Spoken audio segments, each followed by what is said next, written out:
Essa medida de segurança tem um prazo mínimo de 1 a 3 anos e um prazo máximo, que é bem controvertido, mas o entendimento hoje majoritário dos tribunais superiores é de que é de 30 anos o prazo máximo. Deu para entender? Isso para o inimputável. Mas a pergunta da colega é o semi-imputável. E o semi-imputável? O semi-imputável vai ter uma pena reduzida de 1 a 2/3. Então, imaginemos que eu cometa um homicídio e eu tenho uma pena reduzida de 1/3. Eu fico com uma pena de 4 anos. O juiz pode substituir essa pena por medida de segurança. Se o juiz julgar que é melhor para a pessoa, né? E isso é claro que a própria opinião da pessoa também será ouvida, mas não será prioritária. Isso é uma decisão do juiz. Se o juiz julgar que é mais conveniente para o caso que a pena seja substituída, a pena pode ser substituída por medida de segurança. Então, imagina que eu tinha uma pena de um homicídio que foi reduzida e ficou fixada em 4. O juiz pode substituir essa pena por medida de segurança. Mas se ele fizer isso, o limite da medida de segurança vai ser 4 anos? Ele vai ficar só 4 anos e depois vai sair? Não é assim. Se o juiz substituir a pena por medida de segurança para o semi-imputável, a medida de segurança vai ter as mesmas características que teria para o inimputável. Então, vai ter um prazo mínimo de 1 a 3 anos e o prazo máximo de 30. Prazo mínimo de 1 a 3 anos e prazo máximo de 30. Por isso, alguns alunos me perguntam, tem vantagem substituir uma pena que pode ser pequenininha por uma medida de segurança que pode durar até 30? Na prática, às vezes não tem. Mas é que não é exatamente uma questão de vantagem, é uma questão de adequação. Então, ao fim e ao cabo, quem vai decidir é o juiz. Mas é verdade, às vezes não tem vantagem mesmo substituir pena pequenininha, ainda mais uma pena pequenininha que pode pegar sursi eventualmente. Não é o caso aqui desse homicídio, mas uma pena pequenininha que possa pegar sursi, às vezes realmente não é vantagem substituí-la por medida de segurança que pode durar até 30 anos, como prazo máximo. Ok? Vamos para a próxima? Vamos lá. O menor que é doente mental também sofre medida de segurança? Puxa, essa é uma pergunta muito legal e eu acho que é uma das maiores falhas da nossa legislação menorista, da nossa legislação de menores. Realmente, no ECA, não tem previsão disso. Não tem previsão de um tipo de medida de segurança para o menor doente mental. E o grande problema é que, veja, a medida de segurança ela pode durar até 30 anos. As sanções do ECA, mesmo a sanção de internação, pode durar um prazo máximo de 3 anos. Então, como é que fica o menor que é doente mental, que ali tem uma tendência muito pronunciada à violência? Como é que eu faço para segurar esse menor? Não há uma previsão específica a respeito disso no ECA. Então, eu só posso dizer para o colega que é de lege ferenda aí um clamor da sociedade para o legislador. Seria preciso resolver essa questão e colocar ali no ECA disposições a respeito do menor doente mental, porque é possível, né? A doença mental pode se manifestar mesmo em tenridade, mas não há previsão de medida de segurança para o menor infrator. O menor, seja doente mental ou não seja, só vai ter as medidas socioeducativas já previstas no Estatuto da Criança e do Adolescente. Tranquilo? Pois bem, acabamos o nosso segundo bloco, o bloco do Pergunte ao Professor.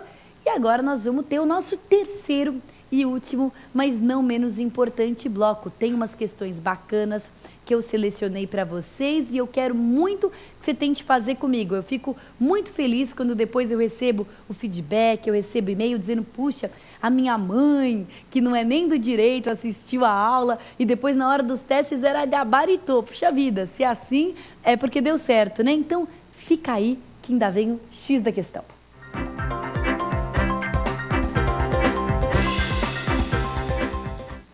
Muito bom, então nós estamos de volta. Você já sabe, o nosso tema do dia foi doença mental. Nós falamos bastante sobre o artigo 26 do Código Penal, desenvolvimento mental incompleto, retardado. Aprendemos tudo o que era possível saber a respeito desses temas. E agora chegou a hora da verdade, a hora de saber se deu certo, se tudo que a gente aprendeu realmente foi o suficiente para você gabaritar qualquer prova de concurso público a respeito desse tema. Então, vamos lá? Vamos para o desafio de hoje? Vamos para a nossa primeira questão. Olha só, no que se refere à imputabilidade penal, assinale a opção incorreta. Meus amigos, você sabe, nós já tivemos oportunidade de falar a respeito disso, que esse incorreta exige uma atenção redobrada do candidato. E isso é verdade nas melhores famílias. Eu tomo por mim. Eu sou uma pessoa um pouco afobada, sabe? É uma característica, né? Ansiosa, quero fazer as coisas o melhor possível, com o máximo de rapidez possível, enfim, normal. Acontece que eu sou a vítima perfeita para esse tipo de teste, perfeita.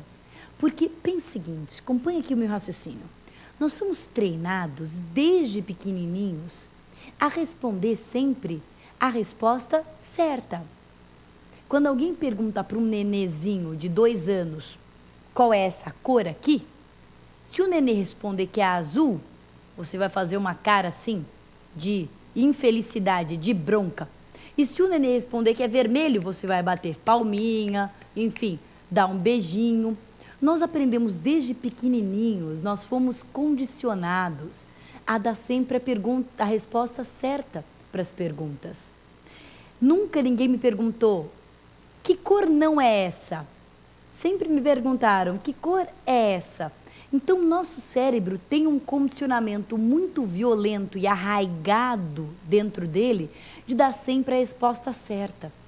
Por isso, quando um teste pergunta, gabarite a incorreta, ele exige que o seu cérebro pare, dê uma guinada 180 graus para o outro lado e comece a pensar fora do piloto automático. Ele exige que a gente tenha uma atenção redobrada para sair do piloto automático. Então, cuidado, porque esse tipo de coisa que não mede inteligência, que não mede competência, que só mede atenção, mas esse tipo de coisa faz a diferença numa prova-teste. Pode fazer a diferença entre a tua aprovação e a tua reprovação. Então, atenção é palavra de ordem em prova de múltipla escolha. Sempre que você encontrar essa palavrinha perigosa, incorreta, grifa e daí faz o que eu vou te falar.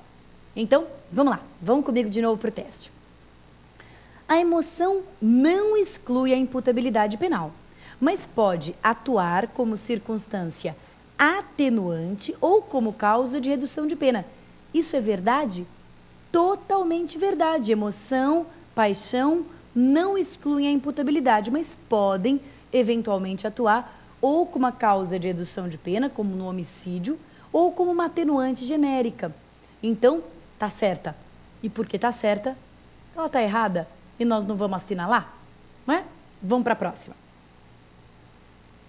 A próxima alternativa é a embriaguez, quando patológica, pode afastar a imputabilidade do agente.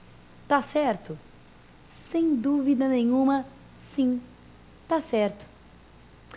Como a gente vai aprender aí ao longo da nossa convivência, a embriaguez patológica não é tratada expressamente pelo Código, mas hoje é bastante tranquilo, tanto no direito quanto na medicina, que a embriaguez patológica, o vício, o alcoolismo, é uma espécie de doença mental.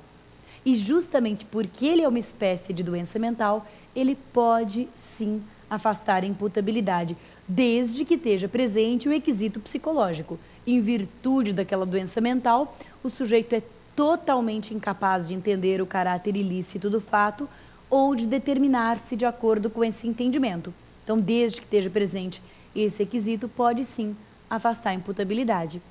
Portanto, a alternativa está certa. E porque ela está certa, ela está errada. Nós não vamos assinalar. Próxima.